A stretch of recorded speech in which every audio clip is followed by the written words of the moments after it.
Bien, pues gusto en saludarles a todos otra vez. Comentábamos la semana pasada de este asunto del tema de la fe, que es un llamado que Dios hace a cada persona a conocerlo y a confiar en Él. Y de eso se trata la vida, pues, ¿verdad? De ir paso a paso dependiendo de Él. Entre más lo conocemos, más podemos confiar en Él. Y veíamos justamente esto, que de pronto lo que llamamos fe o lo que llamamos creer en Dios o creer en Cristo parecería más como una superstición, o como que Jesús es un tipo de amuleto, ¿verdad? Al cual le sobamos o le oramos o le hablamos para que nos vaya bien, ¿no? Pero realmente muy lejos de ese tema. Realmente la fe tiene que ver con conocer los hechos de las Escrituras, ¿verdad? ¿Qué es lo que Dios es? ¿Qué es lo que Dios dice? ¿Y qué es lo que Dios ha hecho? De eso se trata toda la historia bíblica. Cuando leemos la Biblia, justamente es de eso, desde la creación o desde las cosas que Dios hizo o es desde antes de la creación. Luego, a través de las cosas hechas, Él también se da a conocer cuando vemos, no sé, la naturaleza, el cuerpo humano, los planetas, el sistema solar, los animales. Vemos que hay un diseño. Hay un diseñador y hay un diseño con propósito en cada una de las cosas que vemos en la naturaleza. Entonces, sabemos que Dios es, que Dios ha dicho. Toda la historia del Antiguo Testamento a su pueblo es: Jehová dijo, Jehová dijo, y Jehová dijo, y yo he dicho, y Él ha dicho, y así como Él ha dicho. Y los profetas del Antiguo Testamento justamente transmitían eso, hablaban lo que Dios decía. Y en el caso de el pueblo de Israel, la nación de Israel, el asunto era creer en lo que Dios había dicho o creer en sus propios pensamientos o intenciones o deseos, ¿no? Entonces, lo que Dios es, lo que Dios ha hecho y lo que Dios ha dicho. Y eso lo tenemos justamente en la Biblia, para conocer más a Dios y para confiar en Él, creer lo que Él ha dicho. Y este segundo capítulo tiene que ver con el periodo, el tiempo que Dios se toma justamente para llevarnos a conocerlo. Lleva como título el tiempo. Entonces, aquí hay una historia interesante en Hechos 16. Si quieren, vamos a verla. En Hechos capítulo 16.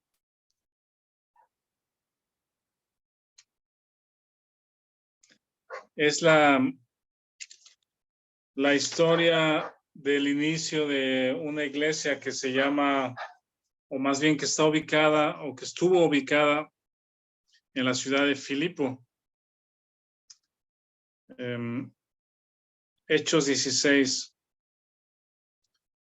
Yo creo que si alguien quiere leer a partir del versículo 11, por favor. Hechos 16. Y esto sucede durante el segundo viaje misionero de Pablo. El primero fue un poco corto con, ¿cómo se llama? Con Bernabé. Y este segundo viaje lo inicia con otro hombre llamado Silas.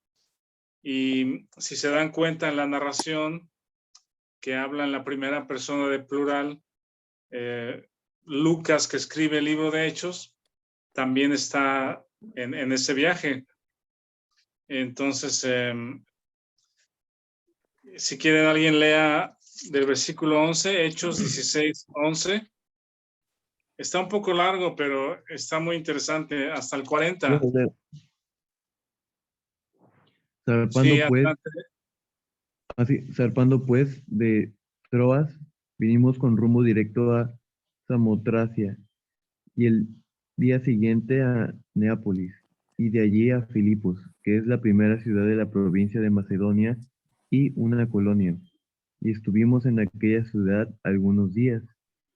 Y un día de reposo salimos fuera de la puerta, junto al río, donde solía hacerse la oración, y sentándonos hablamos a las mujeres que se habían reunido. Entonces una mujer llamada Lidia, vendedora de púrpura de la ciudad de Tiatira, que adoraba a Dios, estaba oyendo, y el Señor abrió el corazón de ella para que estuviese atenta a lo que Pablo decía. Y cuando fue bautizada y su familia nos rogó diciendo, si habéis juzgado que yo sea fiel al Señor, entrad a mi casa y posad, y nos obligó a quedarnos. Aconteció que mientras íbamos a la oración, nos salió al encuentro una muchacha que tenía espíritu de adivinación, la cual daba gran ganancia a sus amos, adivinando.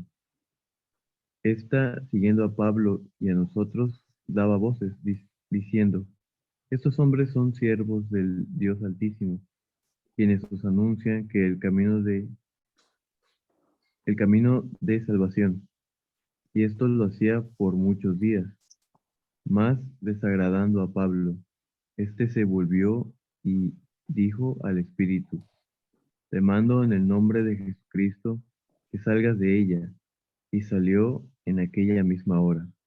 Pero viendo sus amos que había salido la esperanza de su ganancia, prendieron a Pablo y a Silas, y los trajeron al foro ante las autoridades, y presentándolos a los magistrados dijeron, estos hombres, siendo judíos, alborotan nuestra ciudad, y enseñan costumbres que no nos es lícito recibir ni hacer, pues somos romanos.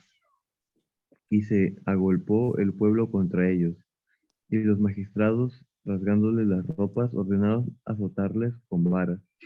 Después de haberles azotado mucho, los echaron en la cárcel, mandando al carcelero que los guardase con seguridad, el cual, recibido este mandato, los metió en el calabozo de más adentro y les aseguró los pies en el cepo. Pero a medianoche, orando, Pablo y Silas cantaban himnos a Dios y los presos oían. Entonces sobrevino de repente un gran terremoto, de tal manera que los cimientos de la cárcel se sacudían. Al instante se abrieron todas las puertas y las cadenas de todos se soltaron. Despertando el carcelero y viendo las puertas abiertas de la cárcel, sacó la espada y se iba a matar, pensando que los presos habían oído.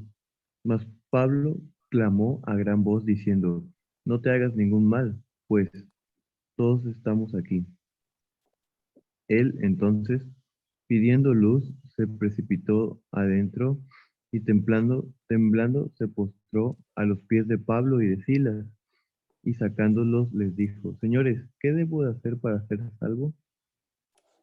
Ellos dijeron, cree en el Señor Jesucristo y serás salvo tú y tu casa. Y le hablaron la palabra del Señor a él y todos los que estaban en su casa, y él, tomándolos en aquella misma hora de la noche, les lavó las heridas y enseguida se bautizó él con todos los suyos. Y llevándolos a su casa les puso la mesa y se regocijó con toda su casa de haber creído a Dios. Y cuando fue de día, los magistrados enviaron alguaciles a decir, suelta a aquellos hombres. Y el carcelero hizo saber estas palabras a Pablo. Los magistrados han mandado a decir que se os suelte, así que ahora salid y marchaos en paz. Pero Pablo les dijo, después de azotarnos públicamente sin sentencia judicial, siendo ciudadanos romanos, nos echaron en la cárcel y ahora nos echan encubiertamente. No, por cierto, sino vengan ellos mismos a sacarnos. y los alguaciles hicieron saber estas palabras a los magistrados, los cuales tuvieron miedo al oír que eran romanos. Y viniendo les rogaron, y sacándolos les pidieron que salieran de la ciudad. Entonces, saliendo de la cárcel, entraron en casa de Lidia, y habiendo visto a los hermanos, los consolaron y se fueron. ¿Hasta ahí? Sí, dice, los consolaron y se fueron. Esta historia está bien padre porque digamos que Filipo está estaba ubicado en una región que se llamaba Macedonia, ¿verdad? Y en el mapa actual, Filipo es la primera ciudad del continente europeo a la que llegó Pablo. Todas las demás visitas habían sido todavía en Asia, pero en ese viaje Pablo cruza y llega a lo que ahora es parte de Grecia, por esa área, ¿no, Víctor? Actualmente. Y digamos que Filipo es la primera ciudad de Europa que Pablo visitó. Entonces sigue abriendo camino, digamos, en la evangelización para el establecimiento de iglesias, de las iglesias. Entonces, lo que aquí pasa en Hechos 16 es interesante porque hay una serie de eventos. Cuando Pablo llega, lo que él hacía regularmente era llegar a una sinagoga, que era el lugar donde los judíos se reunían para leer las escrituras del Antiguo Testamento, la Torá, y para tener enseñanza. Pero en esta ciudad de Filipo estaba tan alejada de Jerusalén que todavía, sí había judíos, pero todavía no llegaban suficientes para establecer una sinagoga. De hecho, los romanos, también por el relato, entendemos que eran celosos y no permitían quizá que se estableciera esa sinagoga. Entonces vean estos eventos. Pablo llega, no encuentra sinagoga, pero indaga y hay unas mujeres que se reúnen a orar y va y les predica. Y Lidia, que es la principal ahí de la familia, cree en el Señor, es bautizada, por lo que Pablo les compartió. Y después enseguida viene otro evento donde Pablo va por la calle y una mujer, ¿verdad?, va dando gritos. Dice, tiene espíritu de adivinación, y ese espíritu de adivinación era para ganancia de los que manejaban a esta joven de alguna manera. Entonces, cuando el espíritu es echado de esta mujer, los que la manejan ven perdida su ganancia o su fuente de ganancia, entonces se enojan, acusan a Pablo de hacer algo contra los romanos, los azotan. De hecho, son 4 los que van en este viaje misionero, que es Pablo, Silas, Lucas, que está narrando, y el joven Timoteo. Y a los únicos que meten a la cárcel son a los que son judíos, que son Pablo y Silas. A Lucas y a Timoteo no los metieron a la cárcel, entonces evidentemente era un asunto también de, ¿cómo se dice?, de nacionalidad o de origen, pues. Ya luego se dan cuenta que Pablo era romano y por eso lo sueltan. Entonces los azotan, los meten a la cárcel, y ahí en la cárcel el carcelero, después del terremoto, se quiere matar, y por la predicación de Pablo él también se convierte y su familia. Entonces ya cuando Pablo se va, no sabemos exactamente cuántos días estuvo ahí o en cuántos días acontecieron estas cosas, pero ya hay un conjunto de personas que creyeron. Entonces esto me trae siempre a pensar en mi propio momento de conversión, o que de alguna manera el Señor mueve circunstancias, toca corazones, uno escucha el evangelio y nace en el corazón esa fe, ¿no? Mi historia no es tan, ¿cómo se llama? Tan extraordinaria, por decir. Digo, sí es extraordinaria porque nací de nuevo, pero tenía unos 15 años y mi bisabuela acababa de fallecer, y en la noche, estando en mi cama, me dio mucho temor de que algún día también yo tenía que morir, o iba a morir, y no sabía dónde iba a ir. Entonces, yo conocía ya el Evangelio, y en esa noche en oración le pedí a Dios que perdonara mis pecados, que viniera a mi vida y que me diera una vida nueva, y que me diera salvación, pues veía mi necesidad de Salvador. He escuchado historias también, por ejemplo, un hermano que nos platica su testimonio, que estuvo a punto de morir porque tuvo un problema de salud y entró al hospital de emergencia, y ahí en la cama del hospital, otra vez cerca de la muerte, se acuerda del Evangelio y hace una oración y se convierte y habla con Dios, y dice: Dios, me arrepiento, creo en ti, gracias por perdonar mis pecados. Y el Señor le sanó, en particular a este hermano, de esa operación, y salió vivo. Entonces, quizá tu propia experiencia es algo así, pues, ¿verdad? De que alguna emergencia, algún momento triste o penoso o tragedia, algún momento en que Dios pone nuestro corazón sensible, alumbra el Evangelio en nuestra vida y creemos, ¿no? Es el inicio de nuestra vida cristiana, o de nuestro andar con Dios. Entonces, cuando Pablo predica esto y de pronto se va, ya tenemos a Lidia, que creyó en Dios, y su familia, su casa. No sé si habrá habido gente de los que andaban ahí en el asunto de la adivinación, que escucharon la predicación y también habían creído. Y luego está el carcelero con su familia, también convertidos. Y cuando Pablo se va, ya hay un conjunto de personas que nacieron de nuevo.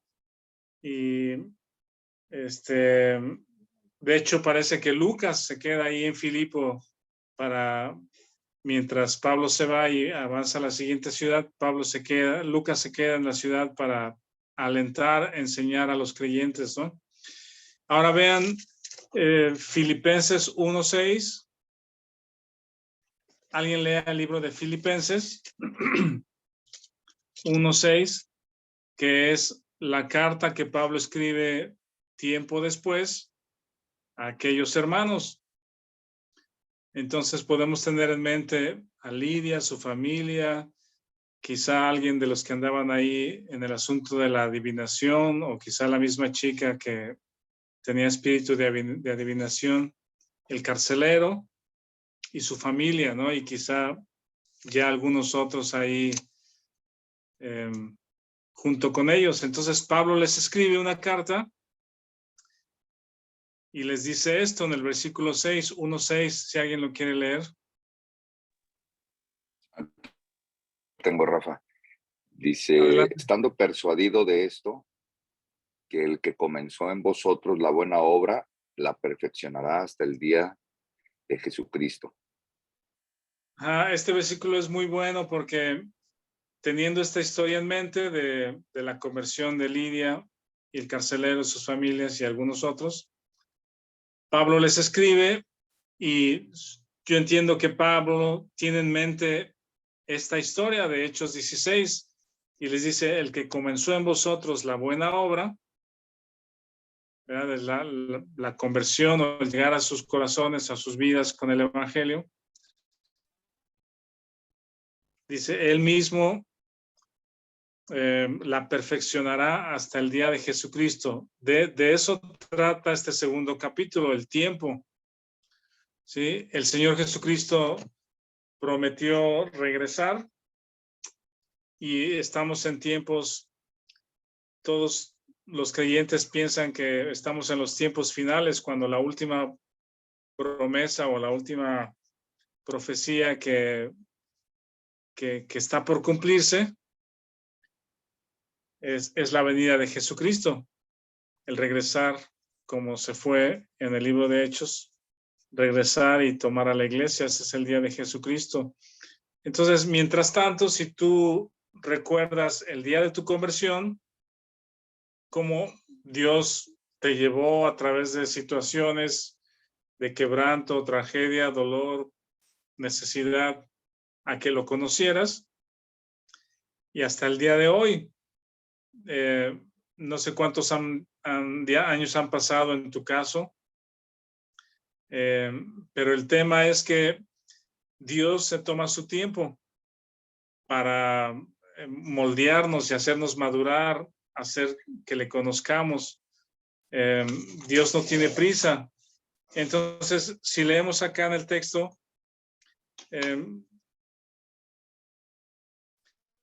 dice, por ejemplo, el primer párrafo ahí en su libreta o en su material de estudio, dice, parece ser que la mayoría de los creyentes tiene dificultad en darse cuenta y encarar el inexorable hecho de que Dios no tiene prisa en desarrollar nuestra vida cristiana.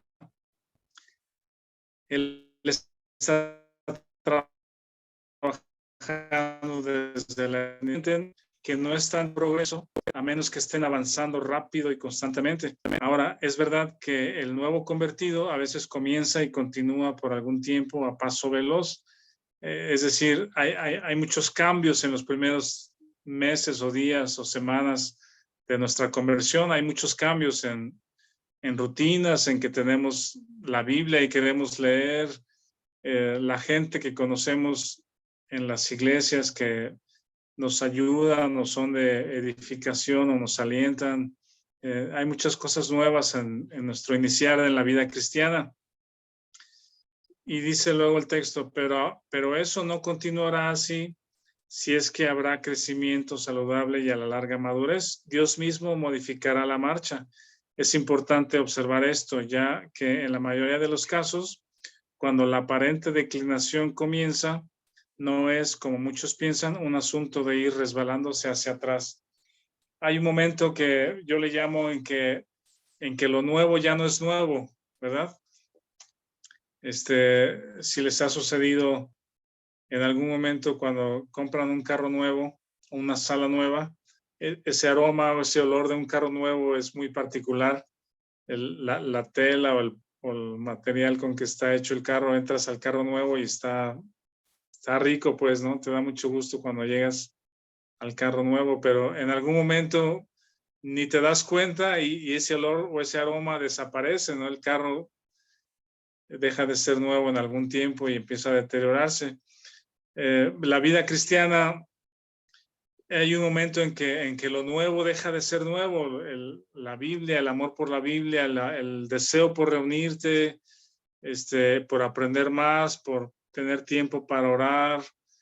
Ponemos en nuestra casa cuadros con versículos bíblicos, no sé, todo lo que involucra el querer conocer a Dios y crecer en Él.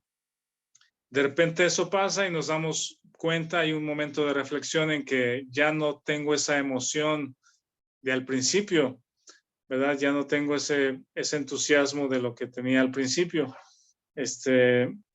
Pero eso no significa que Dios no esté trabajando. Este versículo de Filipenses 1:6 me gusta mucho porque nos afirma justamente eso, y lo creo, que el que comenzó en nosotros, en mí, la buena obra, Él sigue trabajando día con día, de diferentes formas, en diferentes momentos. No todo es entusiasmo y alegría y emoción, sino Él sigue trabajando en nuestras vidas para madurarnos a través de todo tipo de circunstancias, hasta que Él venga.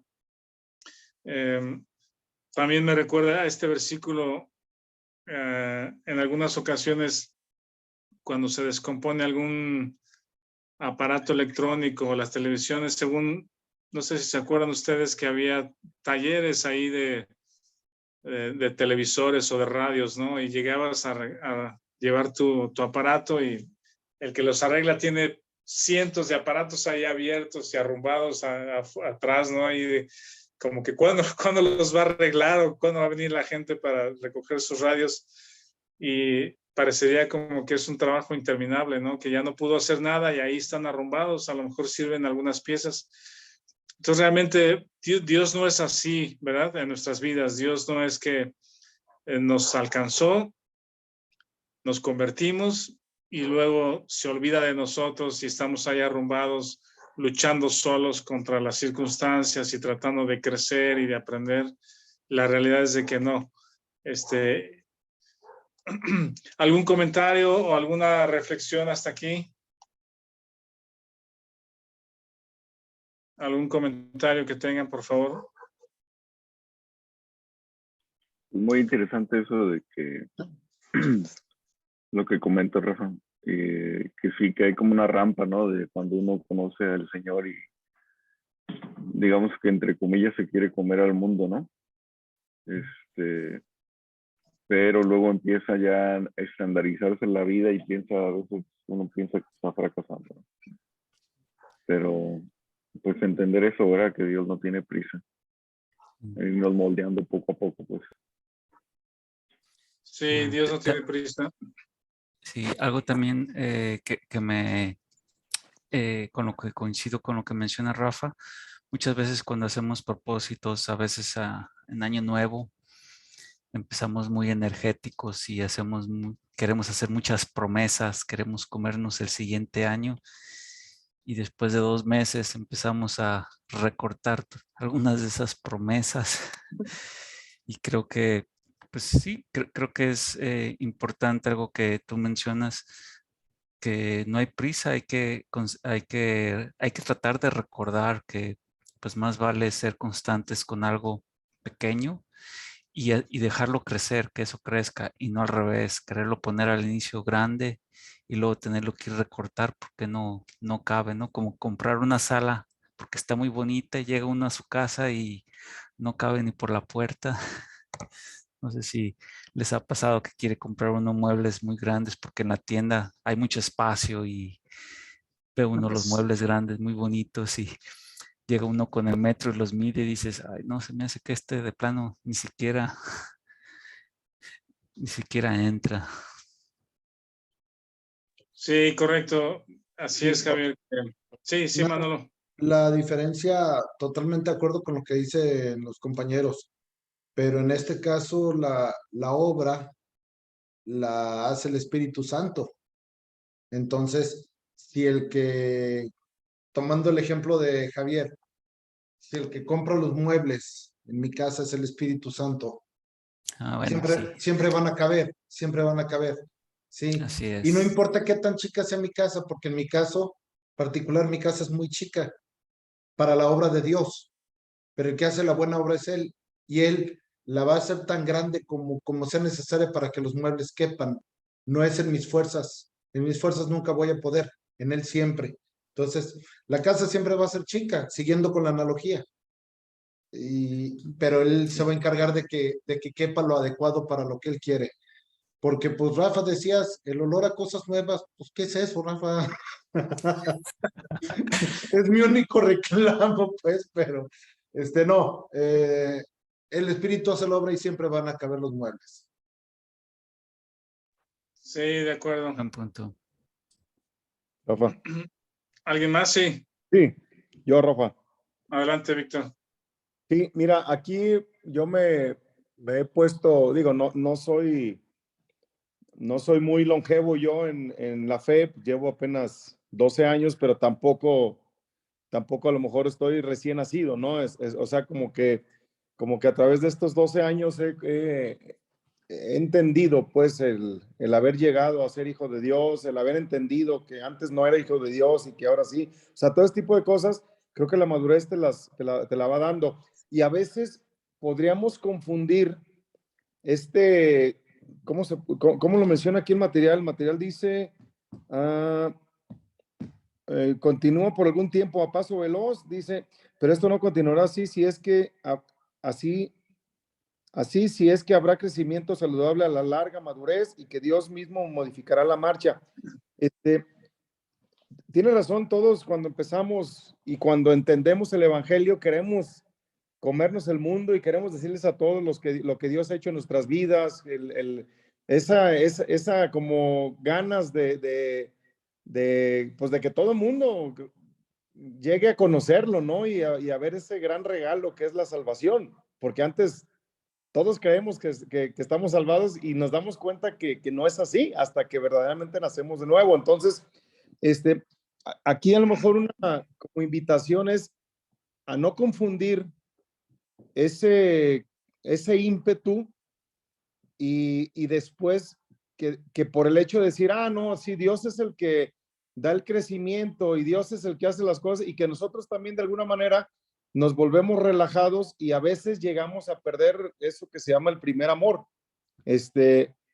Una cosa es dejar de ser activistas y otra cosa es perder el primer amor. Yo creo que nunca debemos de hacer a un lado lo que Dios verdaderamente quiere hacer en nuestras vidas y dejarlo trabajar y no tener el argumento de decir, no, bueno, que al cabo ya todo está bien y él me maneja.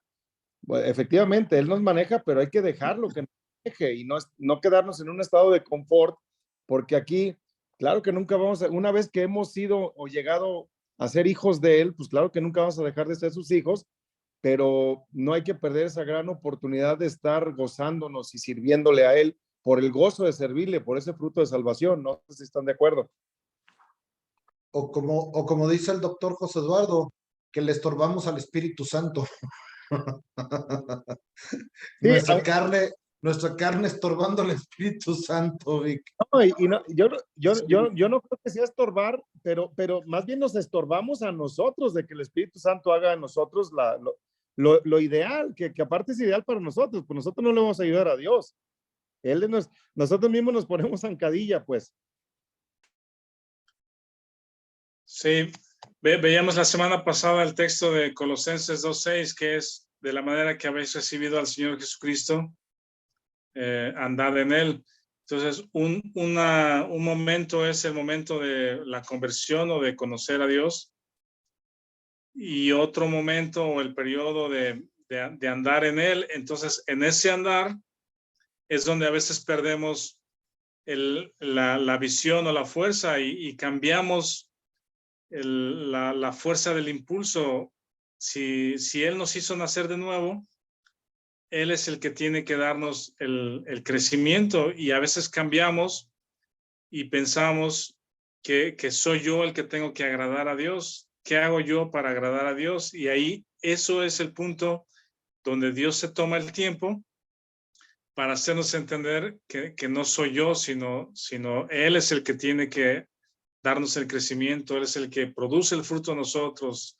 En fin, entonces ese periodo de andar en Él es donde Él se toma el tiempo necesario para hacernos entender a través de pruebas, tribulaciones, altas y bajas, este asunto.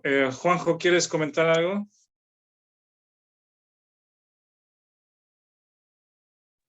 Sí, Rafa, gracias.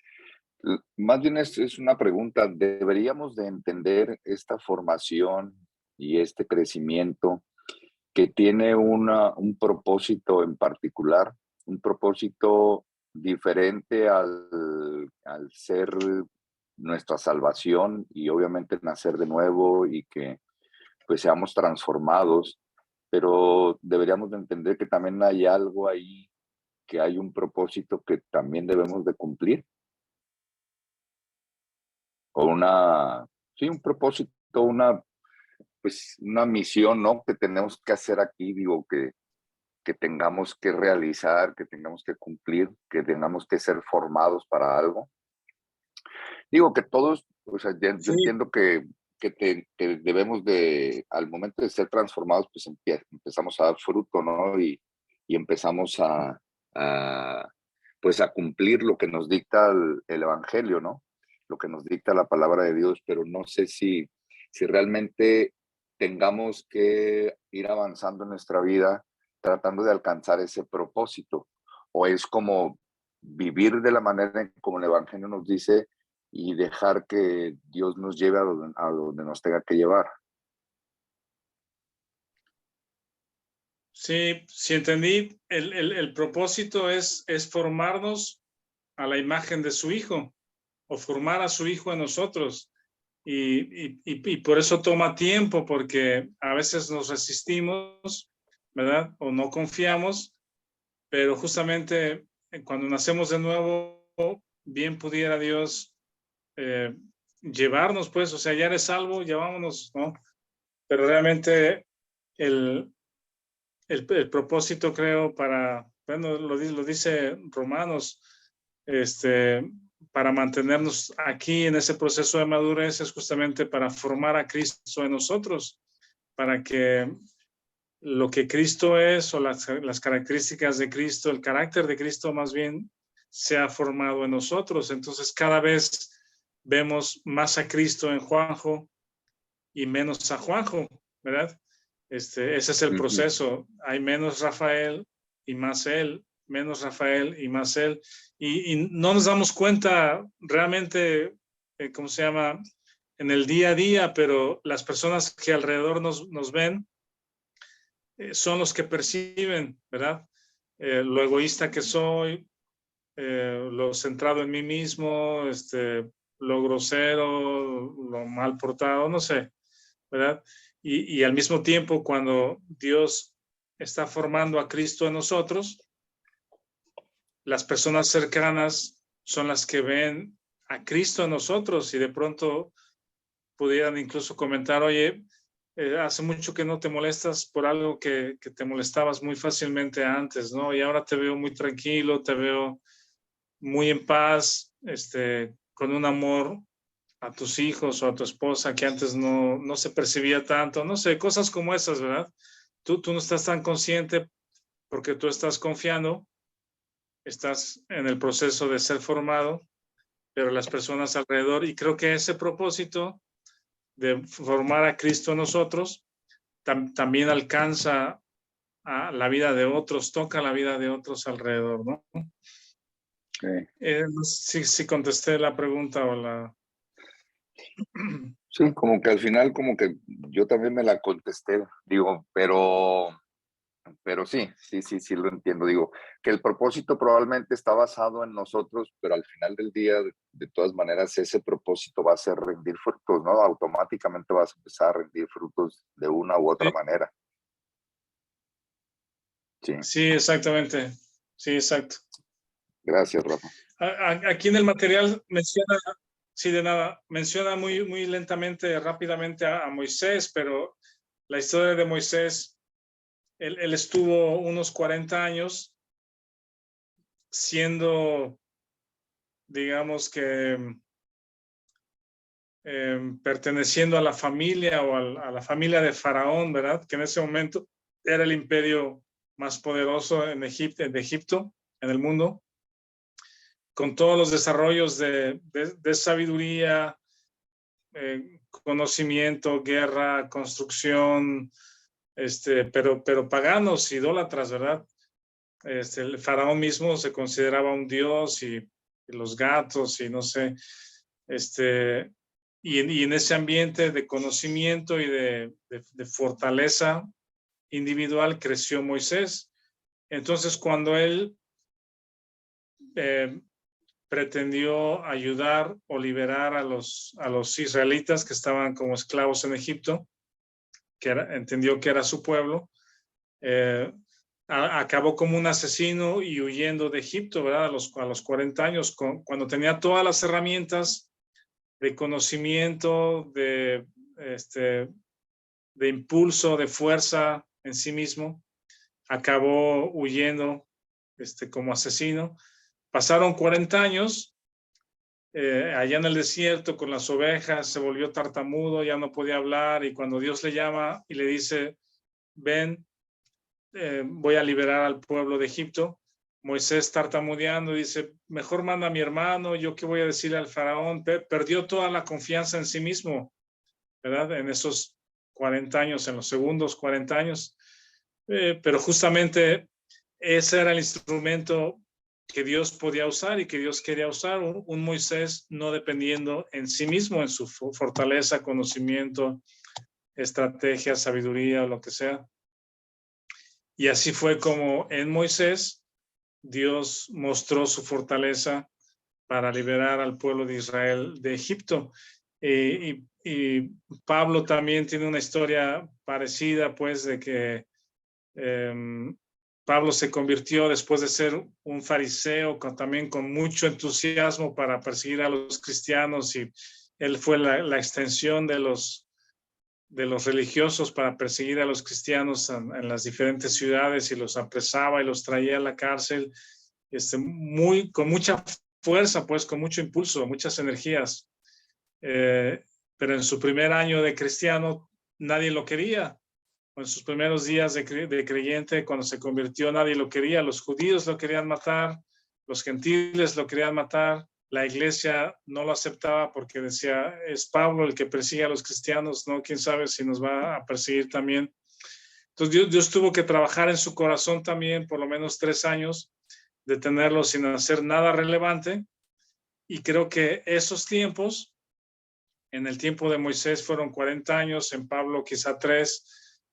Dios nos tiene a nosotros a través de las circunstancias que vivimos, a veces así como que falta de fruto, falta de entusiasmo, como que no pasa nada en nuestras vidas, perdimos el entusiasmo de nuestra nueva vida cristiana, y ahorita estoy como que sin fruto, desanimado.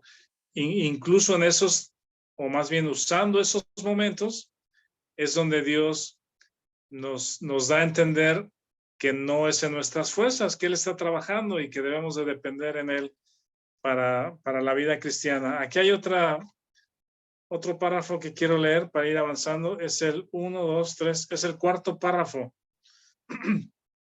de su material, donde dice A.H. Strong nos lo ilustra. Dice, un estudiante le preguntó al presidente de su escuela si no podía tomar un curso más corto que el prescrito. Oh, sí, contestó el presidente, pero entonces depende qué es lo que quiere ser, ¿verdad? Si quiere ser doctor, pues son, ¿cuántos años estudian? 8 años más la especialidad. Si quiere ser músico en el conservatorio, igual, pues 8 años. Si quieres tener una licenciatura, son 4, el servicio.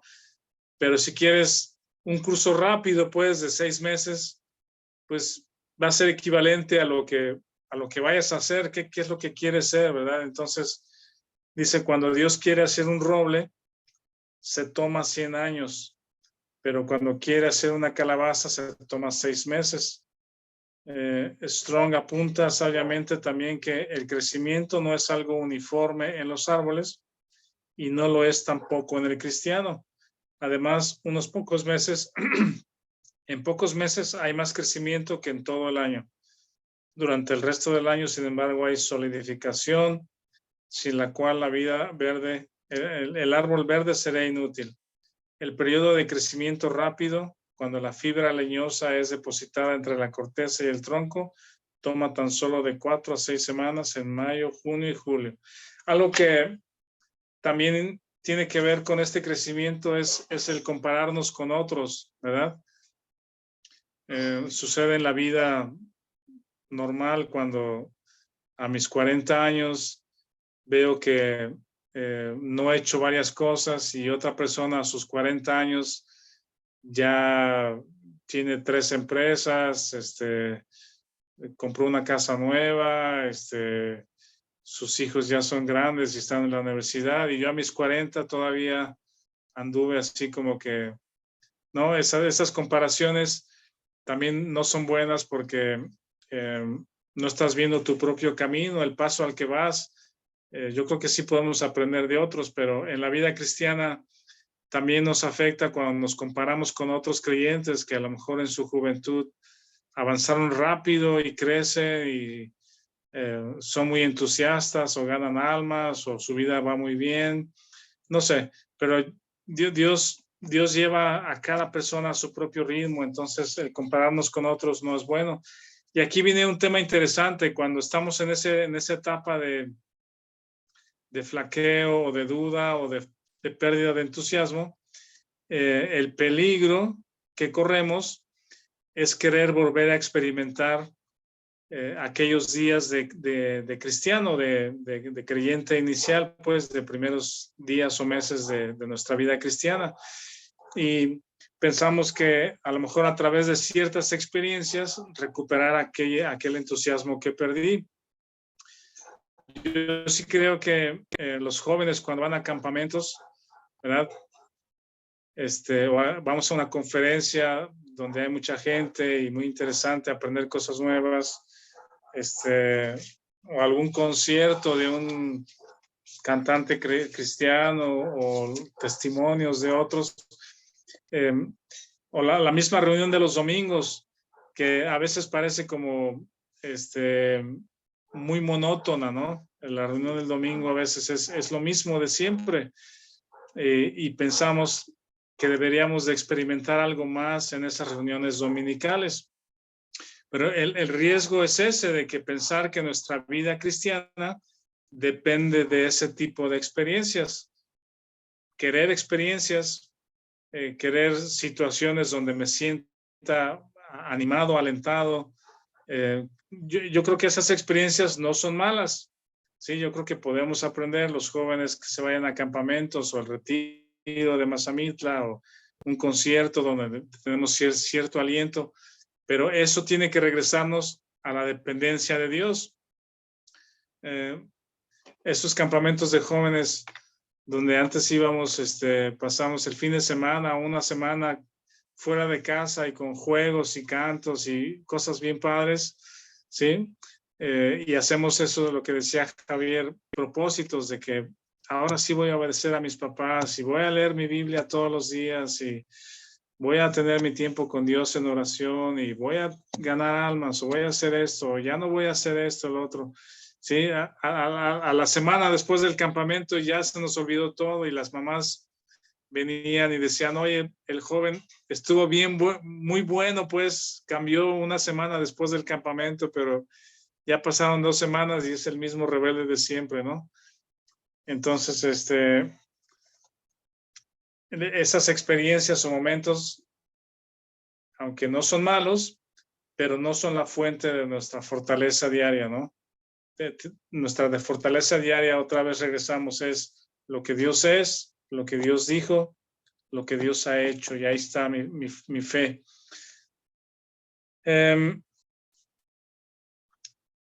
Hay el último párrafo que está en la primera hoja. ¿Alguien lo quiere leer? El último párrafo donde habla de el labrador.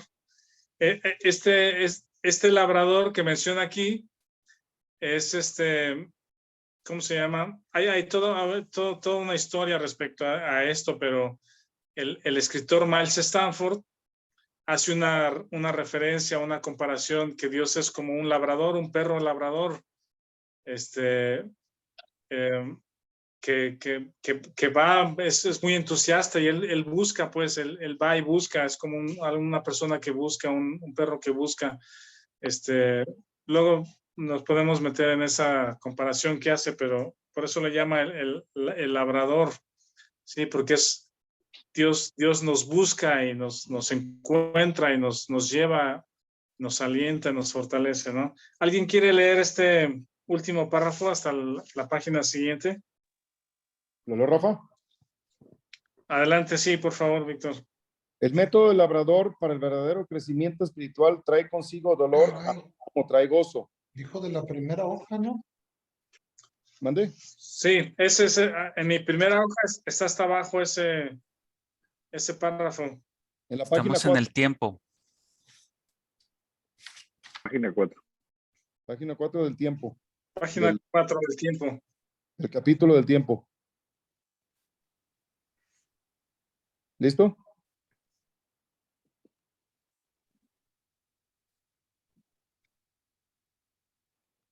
¿Listo, Rafa? ¿Lo leo?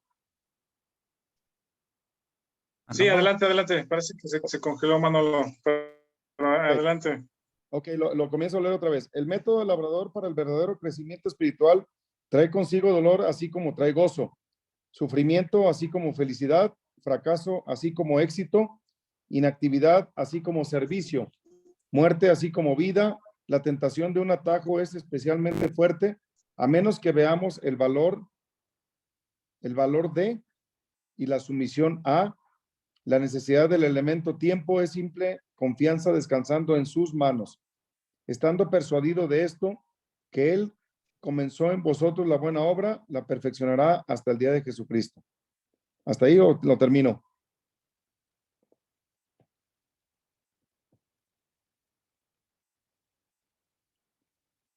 Ya se quedó congelado. Termina, tocayo, termina. Sí, finalizar ese párrafo. Ok, y queridos amigos, Filipenses 1:6. Y queridos amigos, esto va a llevarse su tiempo, pero ya que Dios está trabajando para la eternidad, ¿por qué habría de preocuparse por el tiempo que tome?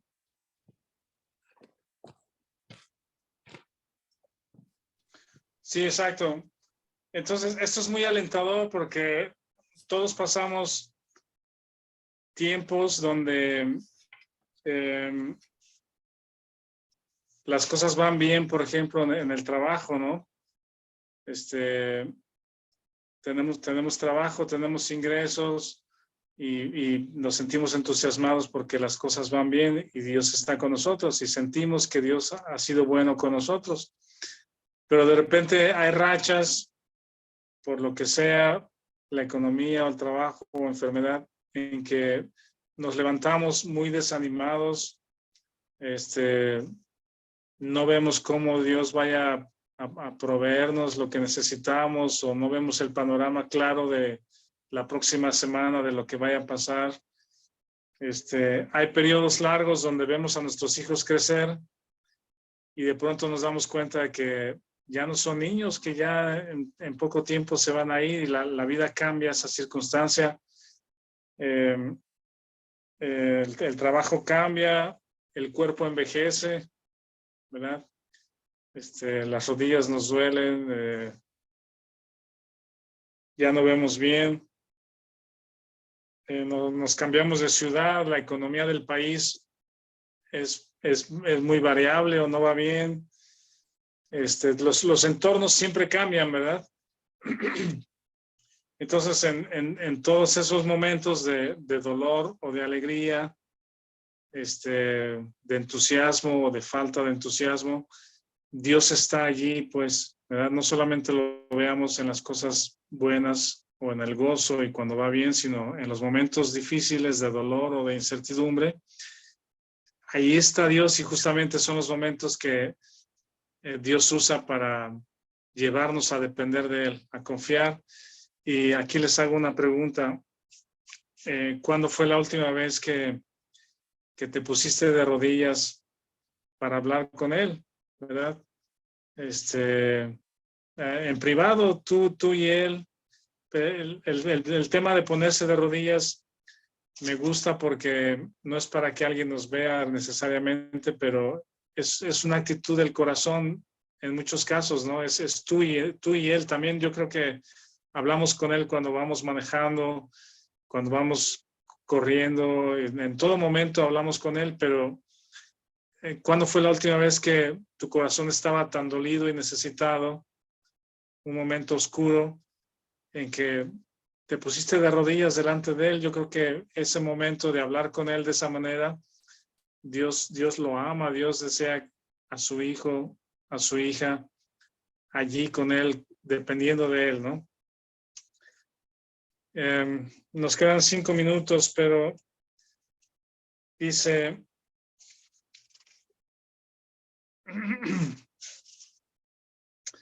Aquí leo el siguiente párrafo, lo voy a leer, dice Graham Scrooge, ahí en sus materiales. Dice, la renovación espiritual es un proceso gradual. Todo crecimiento es progresivo y entre más magnífico es el organismo, más largo es el proceso. Es de medida en medida, de escalón en escalón, de día en día.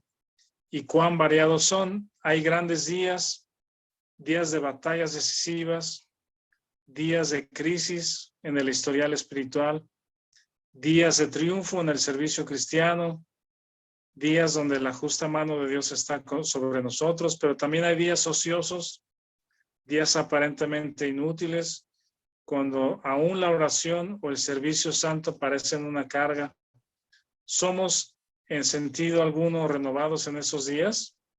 Sí, ya que cualquier experiencia que nos hace más atentos a nuestra necesidad de Dios debe contribuir al progreso espiritual, a menos que neguemos al Señor que nos ha comprado. Y hay una última reflexión en el libro de Éxodo. Si quieren, vamos a ver Éxodo. Tenemos muy poquitos minutos, pero en el libro de Éxodo también está esa historia ahí en sus materiales. Éxodo 23.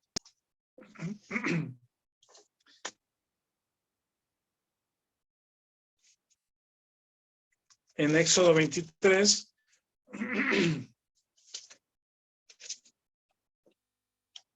Dios está preparando al pueblo de Israel después de que salió de Egipto para introducirlo a la tierra prometida, que de hecho no fue rápido, iba a ser relativamente rápido en pocos días, pero se convirtió en un viaje de 40 años por la incredulidad de ellos. Pero aquí en Éxodo 23, voy a leer desde el versículo 20 y aquí terminamos. Éxodo 23, 20 dice: He aquí yo envío mi ángel delante de ti para que te guarde en el camino, te introduzca en el lugar que yo he preparado. Esa es la tierra de Canaán. Dice: guárdate delante de él y oye su voz, no le seas rebelde, porque él no perdonará vuestra rebelión, porque mi nombre está en él. Pero si en verdad oyeres su voz e hicieres todo lo que yo te dijere, seré enemigo de tus enemigos y afligiré a los que te afligieren, porque mi ángel irá delante de ti y te llevará a la tierra del amorreo, del eteo, del fereceo y del cananeo, del heveo, del jebuseo, a los cuales yo haré destruir. Entonces, esta tierra de Canaán era habitada por todos estos pueblos y esos moradores eran paganos y tenían sus dioses. El versículo 24 dice: no te inclinarás a sus dioses, ni los servirás, ni harás como ellos hacen. Antes los destruirás del todo y quebrantarás sus estatuas. Ahora brincamos al versículo 29. Dice: no los echaré delante de ti en un año, para que no quede la tierra desierta y se aumenten contra ti las fieras del campo. Poco a poco los echaré delante de ti, hasta que te multipliques y tomes posesión de la tierra. Esto es interesante, ese proceso, cómo Dios actúa, porque les dice: van a llegar a la tierra y ahí van a encontrar a todos estos pueblos, jebuseos, heveos, etcétera. Dice: yo te voy a dar esa tierra, dice, pero no los voy a echar delante de ti en un año, como desaparecer a esos pueblos. Dice, porque si desaparecen todos esos, las bestias del campo van a crecer y se van a ¿cómo se llama?, multiplicar, y te pueden dañar las bestias, los animales que había ahí, pues. Dice entonces el versículo 30, poco a poco los echaré delante de ti hasta que te multipliques y tomes posesión de la tierra. Y eso ilustra bien interesante, yo creo, ¿no?, nuestro avanzar en la vida cristiana. ¿Sí? No son avances agigantados donde de pronto todo va bien y somos perfectos y todo es bonito, sino es una lucha diaria, poco a poco, donde vamos ganando terreno y la vida de Cristo se va manifestando en nosotros. Entonces, esta reflexión me parece muy interesante también, de tengamos paciencia, porque el que comenzó en nosotros la buena obra, Él se encarga de terminarla hasta que Cristo venga. ¿Algún otro comentario o alguna oración o alguna reflexión para terminar aquí? Yo quisiera comentar, Rafa, que algo que tenemos es que nosotros estamos sujetos al tiempo, pero Dios no está sujeto al tiempo, pues. Entonces, la eternidad pues no tiene principio y no tiene fin, y es algo que a veces se nos complica entender, aunque aparentemente de manera intelectual sí lo entendemos, creo que no lo comprendemos del todo, pues, y queremos lo mejor para ahorita, pues, por eso hablaba ahí de los atajos, ¿no? Pero para Dios no hay atajos, y la cuestión del tiempo es porque lo entendemos intelectualmente, que el propósito de Dios es que lo conozcamos y que sea el enfoque de nuestro andar. Sin embargo, damos 2 pasos y volteamos a vernos, ¿no? Y ver nuestras circunstancias. Es Pedro caminando sobre el agua, que era un tramito, yo creo unos 50 metros que estaba el Señor, no sé cuánto, pero... Y lo veía él y anduvo sobre el agua, pues, pero la primera ola, la primera viento, volvió a ver sus circunstancias, o dónde estaba, y fue que empezó a hundirse, ¿no? Entonces, creo que Dios conoce qué tan testarudos somos, como, o sea, que realmente lo necesitamos poco a poco a través de experiencias, de pruebas, y es como nos va llevando a la madurez, ¿no? Y otra vez resaltar que Dios no tiene prisa en eso, pues, ¿no? Sí, Dios sí tiene prisa. Entonces, pero no. Sí, muchas gracias, Rick. Si alguien quiere orar para despedirnos, por favor.